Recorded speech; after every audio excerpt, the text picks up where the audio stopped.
ಮಡಿಕೆಯಲ್ಲೊಂದು ಸಾಂಬಾರಿನ ಕತೆ. ಮಡಿಕೆಯಲ್ಲಿ ತಡ ಆಗಬಾರ್ದು ಬೇಯೋದಕ್ಕೆ ಅಂತ ಬೇಳೆನ 2 ಅವರ್ ನೆನೆಸಿಟ್ಟಿದ್ದು. ನೆನೆಸಿದ್ದಂಥ ಬೇಳೆ, ಸೊಪ್ಪು, ಸ್ವಲ್ಪ ಉಪ್ಪು, ನೀರನ್ನು ಮಡಿಕೆಗೆ ಹಾಕಿ ಮಡಿಕೆಯಲ್ಲಿ ಬೇಯೋದಕ್ಕೆ ಮೀಡಿಯಮ್ ಫ್ಲೇಮ್ಗಿಂತ ಸ್ವಲ್ಪ ಜಾಸ್ತಿ ಇಟ್ಕೊಂಡ್ರೆ ಪರವಾಗಿಲ್ಲ, ಬಟ್ ತುಂಬ ಜಾಸ್ತಿ ಊರಿನ ಇಡಬಾರ್ದು. ಜೋರು ಊರಿಲಿ ಮಡಿಕೆನ ಬೇಯೋಕ್ಕಿಟ್ರೆ ಗ್ಯಾಸ್ ಮೇಲೆ ಮಡಿಕೆ ಒಡೆಯೋ ಸಂಭವಗಳು ಸಾಧ್ಯ ಆಗುತ್ತೆ. ಮತ್ತು ಮಡಿಕೆಯಲ್ಲಿ ಅಡುಗೆ ಮಾಡಬೇಕಾದ್ರೆ ನಮ್ಮ ಸಮಯ ಮತ್ತು ಗಮನ ಎರಡೂ ಕೂಡ ಇರಬೇಕು.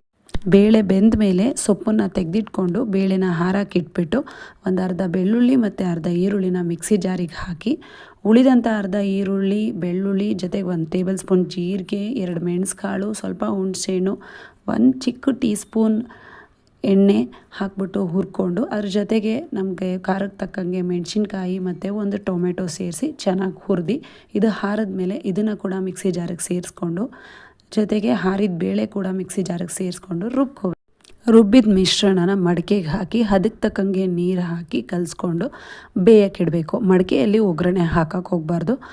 ಒಗ್ಗರಣೆ ಸೌಟಲ್ಲಿ 2 ಸ್ಪೂನ್ ತುಪ್ಪ ಹಾಕಿ ಸಾಸಿವೆ ಕರಿಬೇವು ಹಾಕಿ ಒಗ್ಗರಣೆ ಕೊಟ್ಟು ಅದನ್ನು ಬಸ್ಸಾರಿಗೆ ಹಾಕಿದ್ರೆ ಮಡಿಕೆಯಲ್ಲಿ ಒಂದು ಸಾರು, ಅದು ನಮ್ಮ ಬಸ್ಸಾರು ರೆಡಿ ಆಗುತ್ತೆ.